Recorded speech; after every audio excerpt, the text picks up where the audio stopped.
মায়ের হাতের টেস্ট তো মায়ের হাতের টেস্টই হয়, তাই না? সে যতই যাই দিই না কেন, যত দামি মশলাই দিই না কেন, আর যত ভালো কিছু দিয়েই বানাই না কেন, সেই টেস্ট যেন আমি কোনো দিন পাইনি আমার হাতে এত ভালো রান্না করেও। আমার হাজব্যান্ড বলে ভালো হয়েছে, মেয়ে বলে ভালো হয়েছে, কিন্তু আমি আর পাই না সেই ভালোটা। সো গুড মর্নিং, কেমন আছেন আপনারা? আশা করছি ভালো আছেন। এই গরমে ভালো থাকবেন আর এটাই কামনা করব। আর সুস্থ থাকুন, সবাইকে সুস্থ রাখুন, বেশি করে জল খান, এটাই কামনা করব। তো যাই হোক, সকালে উঠে ব্রেকফাস্টের ব্যবস্থা করতে চলে এসেছি। তো এটা করার কথা ছিল গতকালে, কিন্তু গতকাল হয়ে ওঠেনি। তো সেই ভাতটাকেই ফ্রিজে রেখে দিয়েছিলাম, জল ঢেলে রেখেছিলাম ভাতটার মধ্যে। আর তারপর কালকে রাতে জল থেকে তুলে ভাতটাকে ছেঁকে ফ্রিজের মধ্যে রেখেছিলাম। তারপর এই যে সকালে উঠে ব্রেকফাস্ট।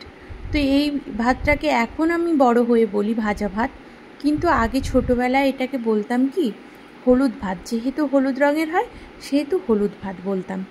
আর এই ভাতটার টেস্ট এত ভালো লাগে, কিন্তু আমার হাতের না, মায়ের হাতের। আমার মা এই ভাতটা রান্না করতো, সেই টেস্ট যেন আমি অনেকবার বানিয়েছি বিয়ের পরে, কিন্তু সেই টেস্ট আর আসে না, কেন জানি না।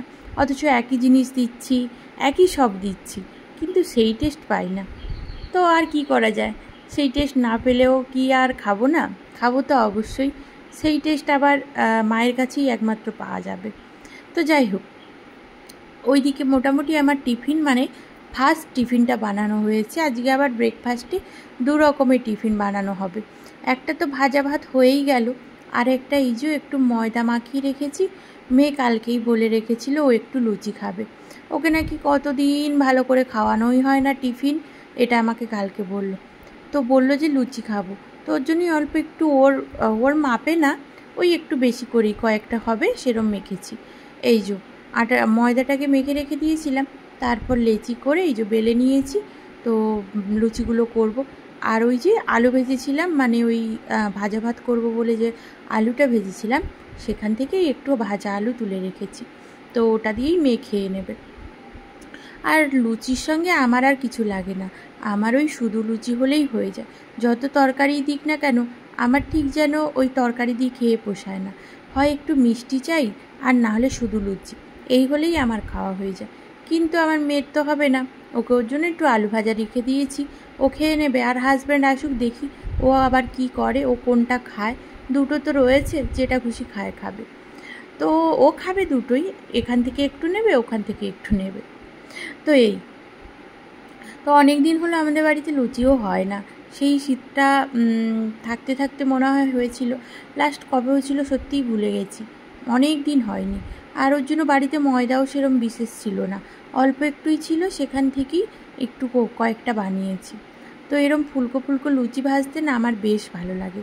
তাতে আমাকে লুচি ভাজার মানে একটা দোকান খুলে দিলেও এরম কোনো ব্যাপার না, কিন্তু ফুলকো ফুলকো হতে হবে এরম। তো যাই হোক, এই যে লুচিগুলো কত সুন্দর ফুটবলের মতো ফুলছে বলুন তো। এর সঙ্গে শুধু দরকার একটু সাদা আলু, ম্যাচ করার জন্য বললাম, কিন্তু আমার লাগে না, আমার শুধু হলেই যথেষ্ট। তো আর দুপুরে আজকে রান্নাবান্না সেরম চাপ নেই, কেন আজকে দুপুরে একটু কালকে রাতে ওই জল ঢালা ভাত করে রেখেছিলাম, মানে ভাতের মধ্যে জল দিয়ে রেখেছিলাম, কেন এই গরমের মধ্যে গরম ভাত খেতেও ইচ্ছে করছে না। আর রান্না করতে তো কত কষ্ট হচ্ছে, যারা এই রান্না করে একমাত্র তারাই জানে। তো যাই হোক, এই যে ফুলকো ফুলকো লুচি একদম রেডি, মানে লুচিগুলো পারলে আকাশ ছুঁয়ে যায় এরম। একটা মানে মিডিয়াম সাইজের ওই আমার যে বাটিটা রয়েছে তার মধ্যে রেখেছি, কিন্তু তার মধ্যেও ধরছিল না, বাটি না সরি, এটা আমার কড়াই। তো আরও 3-4টে যেটা ওই আলাদা করে রেখেছি, যেটা এর মধ্যে আর ধরছিল না। তো তারপর আবার চেপে দিয়েছিলাম, শেষের দিকটা দেখছি কোনোভাবেই আর মানে অন্যান্য দিন কি হয় লুচিটা ফোলাটা হয়ে যায়, নরম হয়ে যায়, আজকে কোনোভাবেই নরম হচ্ছিল না। আমি ওর জন্য ওই পাশে যে কাঁচিটা ছিল ওটা দিয়ে চেপে দিয়েছিলাম, সব একদম চিপকে গুঁড়ো হয়ে গেছিলো। তো যাই হোক, ওইদিকে তো মোটামুটি টিফিন হয়েও গেছে। আর এখন এই যে দুপুরের ব্যবস্থা করব। এখন ওই বাজে 1টা মতো, যেহেতু বললাম জল ঢালা ভাত রয়েছে, সেহেতু দুপুরের ব্যবস্থা বলতে টুকটাক একটু ভাজাভুজি করব, তাহলেই হয়ে যাবে। ভাজা বলতে হাজব্যান্ড ওই একটু নিয়ে এসছে মেয়ের জন্য চিংড়ি মাছ, বেশ কয়েকটা, ওই 12-13টা হবে, আর একটু বড় সাইজের, কিন্তু কম নিয়ে এসছে। আর এইদিকে নিয়ে এসছে কাতলা মাছের ডিম, আর আমি ভাবলাম কাতলা মাছের ডিমের বড়া ভাজবো আর একটু আলু দিয়ে পকোড়া বানাবো, তাহলেই আমাদের দুপুরটা হয়ে যাবে। আর মেয়েকে চিংড়ি মাছ ভেজে দেবো, আর কালকে রাতের না একটু পোস্ত রয়েছে, ওটাকেই একটু গরম করে দেবো, ও এই দিয়েই খেয়ে নেবে। ওর জন্য ওর জন্য 1 মুঠো চালের ভাত বসিয়েছি, কেন ওকে আর জল ডালা ভাত দেবো না। তো এই যে আলুটাকে গ্রেট করে নিয়েছি, অন্যান্য দিন কুচিয়ে দিই, কিন্তু ইদানিং আর কুচিয়েও দিই না আর সেদ্ধ করেও দিই না, একদম গ্রেট করেই পকোড়াটা বানিয়ে নেব। তো এটাকে এখন ভালো করে ধুয়ে নিচ্ছি। এবারে এর মধ্যে অল্প একটু পেঁয়াজ দেব, আর একটু ভেবেছি ডাল সেদ্ধ করব। কেন ওই যে পোস্তটা তো আমি আমার জন্য করেছিলাম, সেই পোস্তটাই একটু আছে, সেটা তো একদম শুকনো শুকনো, আর আমার মেয়ে না একদম শুকনো শুকনো খাবার খেতে পারে না। আমার মেয়ে আর হাজব্যান্ড দুজনেই সমান, ওরা একদম শুকনো খাবার খেতে পারে না। ওর জন্য ভাবলাম তাহলে একটু ডাল সেদ্ধ করে ফেলি।